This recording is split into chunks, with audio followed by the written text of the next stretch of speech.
We are all on the unceded and traditional lands of the indigenous peoples who were here before Europeans and Africans, and we were. Our building is on land of the Munsee Lenape people and the Wappinger people, among the original nations of this land who continue to cry out for justice and self-determination. This land was taken often by force or deception, and the very beginnings of this nation are rooted in a culture of violence. While we continue to find ways to work with others to negate the harms of many generations of settler colonialism, we will do our best to tell the truth about history and the present, to build a culture of peace, and to be good stewards of the land while we are here. So welcome this morning to all of you who've joined us live today, and that includes anyone here who's regulars, those who may be visitors, and those who are checking us out for the first time. I'm Joan Johnson Lewis, a leader of the Riverdale Yonkers Society for Ethical Culture, and with us today is Billy Deshand, helping out with the technical parts of the program. We are doing the best we can. We are human, not perfect. We are recording today, but we're only going to post publicly those parts of the program where it's just me speaking. The participative parts are just for those who are here with us at the moment. I do invite those of you who are listening later on to this video to try us out some Sunday for a more full experience of ethical community. Our opening words today are from Howard Thurman, and it is from these words that we get the title of the program today. How good it is to center down, to sit quietly and see oneself pass by. The streets of our minds seethe with endless traffic. Our spirits resound with clashing, with noisy silences, while something deep within hungers and thirsts for the still moment and the resting lull. With full intensity, we seek, ere thicket passes, a fresh sense of order in our living, a direction, a strong, sure purpose that will structure our confusion and bring meaning in our chaos. We look at ourselves in this waiting moment, the kinds of people we are. The questions persist. What are we doing with our lives? What are the motives that order our days? What is the end of our doings? Where are we trying to go? Where do we put the emphasis, and where are our values focused? For what end, and do we make sacrifices? Where is my treasure, and what do I love most in life? What do I hate most in life? And to what am I true? Over and over, the questions bear down upon the waiting moment. As we listen, floating up through all of the jangling echoes of our turbulence, there is a sound of another kind, a deeper note, which only the stillness of the heart makes clear. It moves directly to the core of our being. Our questions are answered, our spirits refreshed, and we move back into the traffic of our daily round with the peace of eternity in our step. How good it is to center down. That's Howard Thurman. As we light our virtual candles this week, let us imagine the lights that shine within each of us. We each have intention, we each have experience, we each have thoughts, we each have feelings, and we each have wisdom. May these candles remind us to be in touch with those best and unique lights of our own being, and to bring them into this virtual room today and into all that we do in the world.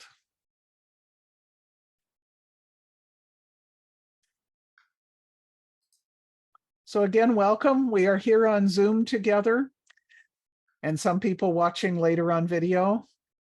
Because we will have some times of participation live today, I invite those of you who are here to rename yourself to the name or names you want to be addressed by.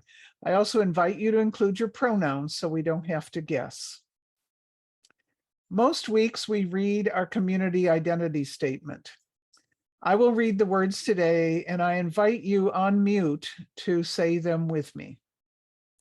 Ethical culture is a way of life that fosters reverence by nurturing life, building connections, and living as fully as we are able.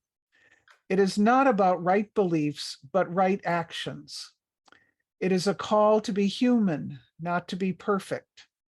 It is remembrance and awareness of our infinite interconnectedness with all being, that through this conscious choice to live, we may renew our world and the world of our children.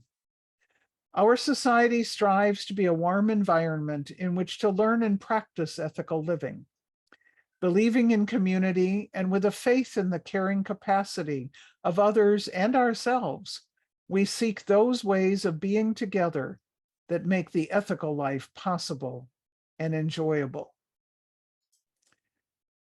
This is our first Sunday meeting of 2023, and Happy New Year. This is a time when many stop to reflect, consider our plans for the coming year, consider where we are in our lives and where we want to be going. As I was preparing today's program, one of the political pundits I often follow, instead of his usual critical analysis of what's going on today in our culture, posted a reflection. He posted a reading from Dag Hammarskjöld, a Swedish economist and diplomat who also served as the second Secretary General of the United Nations from 1953 until he died in a plane crash in September 1961. Dag Hammarskjöld is the only person to ever receive the Nobel Peace Prize after his death. And Hammarskjöld was a hero of my parents. So here was this reading, more than 60 years old instead of current events, on this political pundit's posting. And I realized that I remembered it, because the book Markings, published in 1963 by that was written by Dag Hammarskjöld, was in our home. And I read much of it at a time in my life when I was figuring out who I was and why I was in the world. So this reading was published more than 60 years ago. Actually 60 years ago this year, but the quest for peace, both personal and between nations, is not really in the past, it is in the present. And I realized as I read that short reading that this pundit posted, that a lot of the shaping of my ideas of the inner life and how that's connected to our relationships and to our purpose in life were really shaped in that time by those readings. So I am going to continue that process that began with my reading that short reflection, and I will share that and several others for your reflection today, so we remember how good it is to center down. So here is the first of the readings, and I've slightly updated the language of them. The longest journey is the journey inwards, of those who have chosen a destiny, who have started upon their quest for the source of their being. That's Dag Hammarskjöld. In ethical culture, we talk about acting to bring out the uniqueness and best in others, and thereby in ourselves. The journey outwards of caring for others, of acting in our relationships, is one part of the ethical journey. And the other part of the journey is inwards. And so I invite you this morning to take a few minutes to let some music help you to center down. It may seem like selfishness to focus on an inner journey. Instead, I suggest to you that centering ourselves and focusing on our inner self, we can see as an exercise in humility. In meditation, for instance, we see ourselves, but we also see how we fit into the wider universe, how our self is not all of reality. Here's something else from Dag Hammarskjöld. To have humility is to experience reality, not in relation to ourselves, but in its sacred independence. It is to see, judge, and act from the point of rest in ourselves. Then how much disappears and all that remains falls into place. He continues, in the point of rest at the center of our being, we encounter a world where all things are at rest in the same way. Then a tree can become a mystery, a cloud, a revelation. Every person, a cosmos of whose riches we can only catch glimpses. Humility is just as much the opposite of self-abasement as it is of self-exaltation. To be humble is not to make comparisons. Secure in its reality, the self is neither better nor worse, bigger nor smaller than anything else in the universe. It is. It is nothing, yet at the same time, one with everything. And returning again to the Howard Thurman poem, we look at ourselves in this waiting moment, the kinds of people we are. The questions persist. What are we doing with our lives? What are the motives that order our days? What is the end of our doings? Where are we trying to go? Where do we put the emphasis and where are our values focused? For what end do we make sacrifices? Where is my treasure and what do I owe? What do I love most in life? What do I hate most in life and to what am I true? Over and over, the questions beat upon the waiting moment. So, some questions for me. What helps you identify your unique best, who you really are, and what you want to be? I hope that one or more of these questions might help you to see some of that more clearly, to bring it into focus. Billy, if you can put on the screen the individual questions. And I'm going to give you some time for individual reflection. And I invite each of you to share at the end something about your real self that you would like others to know. And I hope these questions will help you to get in touch with what that might be. So some silence, and then we'll continue.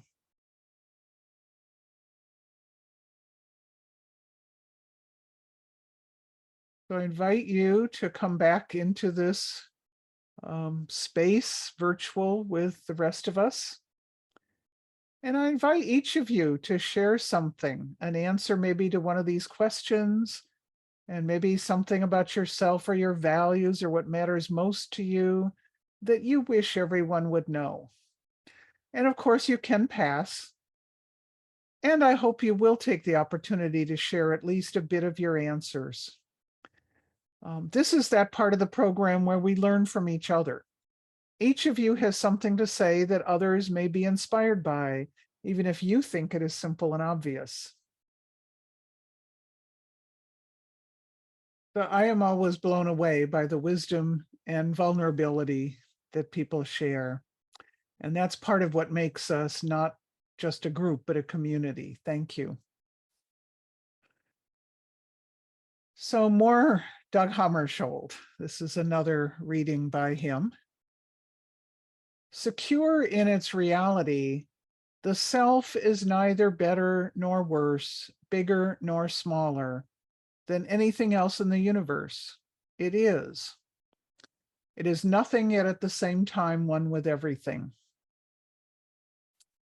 To be nothing, yet for the sake of the task to embody its whole weight and importance in your hearing, as the one who has been called to undertake it, to give to people works, poetry, art, what the self can contribute, and to take simply and freely what belongs to you by reason of your existence.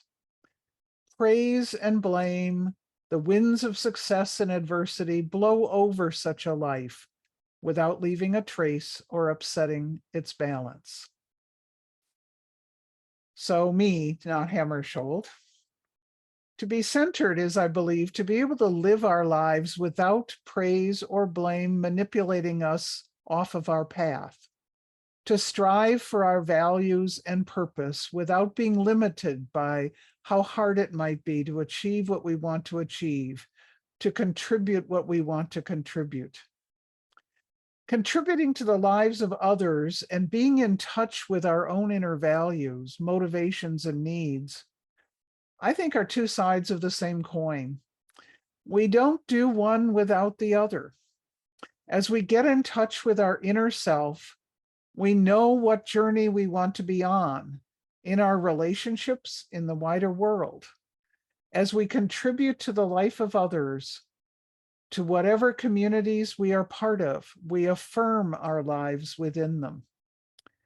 It is so easy in life to get caught up in what others want of us, that we fail to be of real service to them or to ourselves, because we are also not in touch with how we can best contribute and serve. Paradoxically, centering ourselves also can mean that we decenter ourselves in our relationships. We clearly have a strong push in our culture to center the experiences of some people over others, of white, cis, straight, able men as the norm, for instance, or of Christians. The strong reaction to not being in the center of attention, which often explodes into violence, verbal or physical, that resistance to being in the center of the world comes from a lack of true centering. If you are insulted if others don't consider you the center of existence any longer, if you are scared when others take the stage with you and beside you, if you are threatened, if others are self-assured and contributing as you are, that, I believe, is rooted in a lack of being in touch with your own authentic self. Thus, someone like a Dag Hammarskjöld, who was an economist and diplomat, was aware that his own inner journey was essential to being a person of authenticity and integrity in the wider world. His contributions had to come from a place of personal centeredness, not fear, not blame. The centered person is one who can also listen to others, take in different views, and even change without a threat to their highest and deepest values. This week, as it was almost impossible to ignore, was the second anniversary of the January 6th insurrection. And it also was the occasion of a long fight for control of the House speakership. A tiny minority was able to achieve their goal, which, as far as I can see, was mainly creating chaos. But what I saw 2 years ago, and what I saw in those fighting for power this last week, were scared people who were centered more on control of others than on figuring out for themselves what they needed and what they could contribute to the common good. I was and am angry and was and am scared by what has happened, but I also am saddened by the waste of human talent that went in both cases into manipulation and control, being manipulated and controlled, rather than into creative problem solving and the celebration of our diverse human family. People who want peace and power only for themselves are people, I have always found, who do not have either inner peace or inner power because they are not in touch with their inner selves. They are easily manipulated by others who are also not willing to share peace and power with everyone. They use each other for personal gain and greed while remaining fearful, at the core terrified, and never really finding either peace or security. This is why in ethical culture, when we say bring out the best in others, we don't mean get those people to do what we think is best for us. We really mean, as a supreme guide to ethics, acting in the world in ways that are more likely to bring out the unique best in others, which we may not even know ourselves what that is for them. And they may not know what that is if they have in their lives been manipulated or disempowered or falsely told that their well-being depends on others' suffering. And we cannot inspire others to be their best without also getting in touch with our own best, that uniqueness in us. To what are we true? Where are we going with our lives? Rooted in what values? What do we have to give to people in our work, in poetry and art? What can our self contribute to the world? And what will we take from life simply and freely? Will we take only what belongs to us by reason of our being equally worthy to every other person? In choosing how to contribute to the lives of others, to the life of community, we are choosing what self we want to be. Choosing the most authentic, individually unique self we want to be, not just any self. Again, Hammarskjöld, who turned out to be the perfect inspiration for me this week in shaping what to say and contribute here, he said this: at every moment you choose yourself, but do you choose yourself? Body and soul contain 1,000 possibilities out of which you can build many eyes. But in one of them, there is a congruence of what you choose and who is the chooser. Only one, which you will never find until you have excluded those superficial and fleeting possibilities of being and doing with which you toy out of curiosity or wonder or greed, and which hinder you from casting anchor in the experience of the root mystery of life and the consciousness of the talent entrusted to you, which is your I. Or as the song we heard earlier said, return to who you are, return to what you are.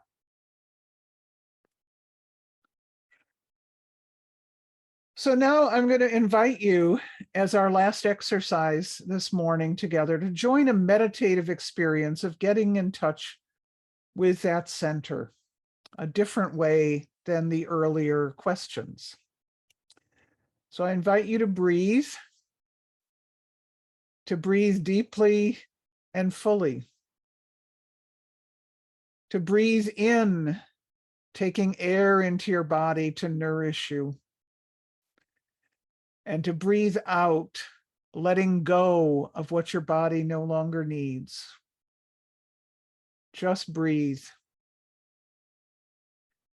Consciously center your attention on your own body and breath.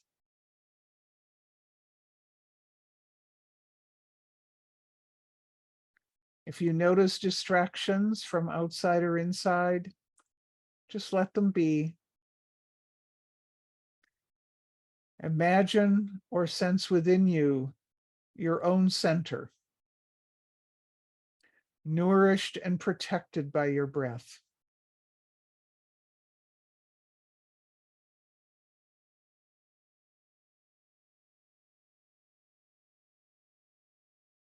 And when you are feeling that center in yourself, let your focus shift to also notice others, those who are with you in your space, those who are virtually with you, those whose lives have interconnected with you in the past few weeks. Remembering your own center, also sense in your imagination a connection from your center to the center of one of those others. Just imagine it in your mind as an invisible thread. A thread connecting you and another person. Then another thread to another person.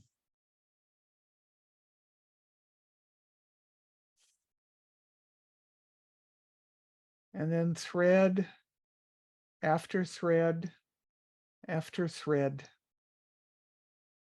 each between your center and the center of another person. And as your mind takes in all of these threads and sees the weaving of them,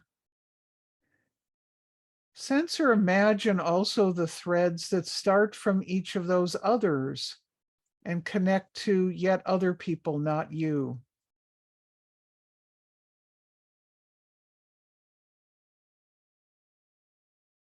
Weave in your mind an invisible net of connections. Center to center, true and best self to true and best self.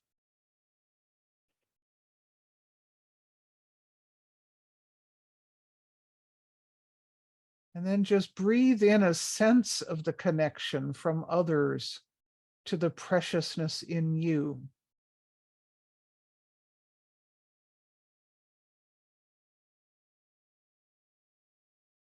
And breathe a sense of your own connecting to these precious others.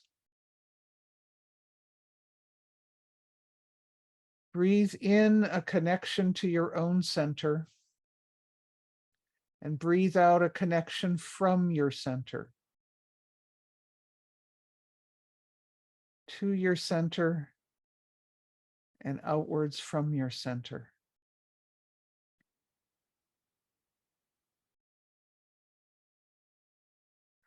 And feel that power that flows from your center through those threads, through other centers, and back to your center.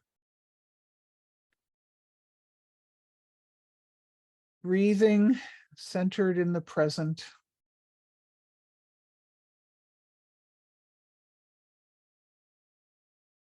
Just feel yourself here in the now. And then imagine a thread from the present you're experiencing to the future.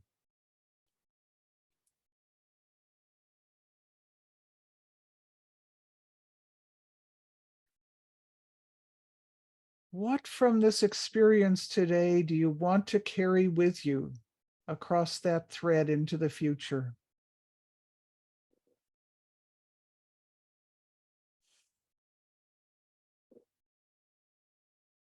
What is a choice you can make now about how you want to be in that future?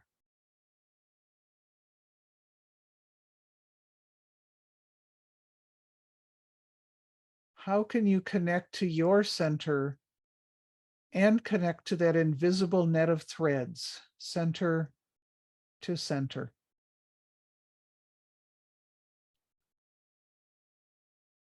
Take a few moments to imagine yourself in that future with that intention fulfilled.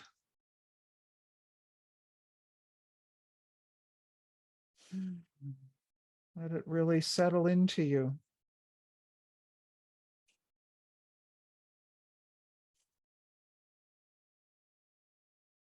Then follow the thread back to your center in the present. Breathing in what nourishes you, out what you no longer need.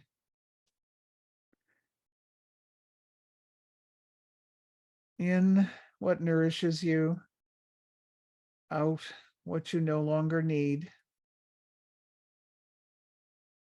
Take a few more breaths, then come back to conscious presence in this moment where you are. And we'll begin again after a few moments of silence. And so our closing words, and these are from that famous writer, Jone Lewis. There is a fire at the center of each of us, a fire that, if nourished, brings light and warmth into our lives. Every other person also has a fire at their center. Our actions in this world can nourish the fires of ourselves and others. Or, depending on our choices, our actions can dampen, even extinguish those fires. As we dampen or extinguish the fire of others, we dampen or extinguish our own. As we encourage and nourish the fire of others, we encourage and nourish our own. By encouraging and nourishing the fire at the center of each other, we bring even greater light and warmth to this world and to ourselves. So this week, may you nourish and encourage the fire at the center of others, and may you be nourished and encouraged in your center. Thank you so much for being here.